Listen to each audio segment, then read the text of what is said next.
दोस्तों आज की इस वीडियो का हमारा टॉपिक रहेगा शेक्सपियर की sonnet 116 the marriage of true minds. दोस्तों ये भी शेक्सपियर की लिखी हुई 154 सोनेट्स में से एक सोनेट है जिसको आज मैं एक्सप्लेन करने जा रहा हूं। जिसको तो दोस्तों ये इस सोनेट की शुरुआती 4 लाइनें हैं और इस सोनेट की शुरुआत होती है इस बहुत ही फेमस लाइन से। तो मैं इस लाइन को पढ़ता हूं। Let me not to the marriage of true mind admit impediment. सुनने में बहुत ही खूबसूरत लग रही है लेकिन इसका मतलब क्या है इस लाइन का? सीधा सीधा इसका मतलब यह है कि मैं यानी शेक्सपियर ऐसे किसी भी रीजन को एक्सेप्ट नहीं कर सकता कि दो सच्चा प्रेम करने वालों के बीच में कोई बाधा आनी चाहिए, वो एक ना हो सके, इस मामले में कोई बाधा आए।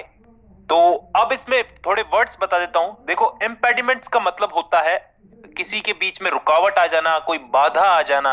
मैरिज ऑफ ट्रू माइंड्स का मतलब है ट्रू लव, यहाँ पे मेटाफर है ट्रू लव का, ये मैरिज ऑफ ट्रू माइंड्स। यहाँ पे एडमिट का मतलब है मानना, किसी चीज को एक्नॉलेज करना। लेट मी नॉट एडमिट, इस शब्द को अगर जोड़ करके देखें तो मैं इस बात को नहीं मान सकता। To the marriage of true minds यानी कि दो सच्चा प्रेम करने वालों के बीच में इम्पेडिमेंट्स आए, कोई बाधा आए, कोई रुकावट आए।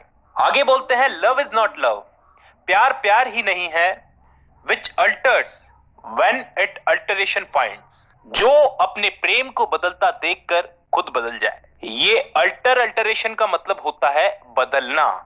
ये दूसरी लाइन का मतलब भी समझ में आ गया होगा कि प्रेम प्रेम ही नहीं है, love is not love which altars, जो बदल जाए, व्हेन इट अल्टरेशन फाइंड्स, अपने प्रेम में बदलाव देखकर।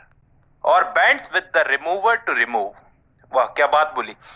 देखो यहां पे इस लाइन का मतलब यह है कि अगर तुम्हारा बिलव्ड तुमको छोड़ दे और तुम्हारा प्रेम गायब हो जाए, मतलब तुम्हारा बिलव्ड रिमूव हो गया तो तुम्हारा प्रेम भी रिमूव हो गया, तो वो O no it is an ever fixed mark, कि नहीं, O no it is an ever fixed mark का मतलब प्रेम तो एक एवर फिक्स्ड मार्क है, यानी कि एक अनचेंजिंग लाइट जो हमेशा स्थिर रहती है, हिलती डुलती नहीं है। आप बता सकते हो ऐसी कौन सी लाइट है जो हिलती डुलती नहीं है?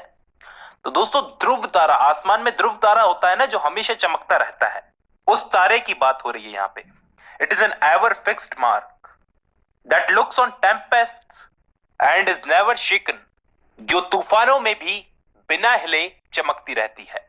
दोस्तों यहाँ पे टेम्पेस्ट का मतलब है तूफान और शेकन का मतलब है हिलना डुलना। It is the star to every wandering bark, ये उस सितारे की तरह है जो हर भटकती हुई नाव को, यहां पे बाग का मतलब है नाव, तो ये उस सितारे की तरह है जो हर भटकती हुई नाव को रास्ता दिखाता है। वंडरिंग का मतलब यहां पे है भटकना। हुज वर्थ अननोन, जिसका मूल्य नहीं नापा जा सकता। हुज वर्थ अननोन, यहां पे वर्थ का मतलब है मूल्य। ऑल दो हिज हाइट बी टेकन, हालांकि उसकी ऊंचाई को जरूर नापा जा सकता है। ऑल दो, हालांकि, हिज हाइट बी टेकन, उसकी ऊंचाई को जरूर नापा जा सकता है। बोलते हैं लव इज नॉट टाइम्स फूल, मतलब प्रेम जो है, प्यार जो है, वो टाइम की पावर के अंडर नहीं आता। Though rosy lips and cheeks within his bending sickle's compass come. दोस्तों इस लाइन का मतलब यह है कि टाइम के पास ऐसी पावर है कि वो गुलाबी होठों और गालों को डिस्ट्रॉय कर सके। लव अल्टर्स नॉट, प्रेम नहीं बदलता, with his brief Howards and weeks, चाहे घंटे बीत जाएं या हफ्ते बीत जाएं, प्रेम नहीं बदलता। But bears it out even to the edge of doom, बल्कि टिका रहता है to the edge of doom, doomsday तक। इस लाइन को समझो, गौर से समझो। बियर्स इट आउट का मतलब है टिका रहना, to the edge of doom का मतलब है डूम्स डे। अब देखो दोस्तों यहां पे डूम्स डे का मतलब यह है आखिरी दिन, कयामत का दिन। क्रिश्चियनिटी में डूम्स डे को कयामत का दिन माना गया है। आई होप आपको पता होगा, अगर नहीं पता तो इंटरनेट पे सर्च करना डूम्स डे क्या होता है। तो प्रेम हफ्ते और घंटे बीत जाने के बाद में भी नहीं बदलता, वो टिका रहता है डूम्स डे तक, कयामत के दिन तक। अब इस सोनेट की दो लास्ट लाइनें हम लोग पढ़ते हैं, जिसको हम लोग कपलेट बोलते हैं। इफ दिस बी एरर, अगर ये बात गलत हुई, इस बात में कोई एरर निकला, एंड अपॉन मी प्रूव्ड, तो मैं गलत साबित हो सकता हूं, कोई भी साबित कर सकता है मुझे गलत, प्रूव कर सकता है।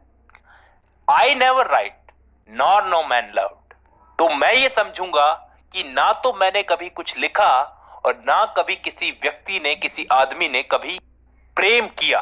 तो सीधा सीधा इन दो लाइनों का मतलब यह है कि अगर मैं गलत हूं, अगर मैं गलत साबित हो गया, तो मैं समझूंगा ना तो मैंने कभी कुछ लिखा और ना कभी किसी व्यक्ति ने प्रेम किया।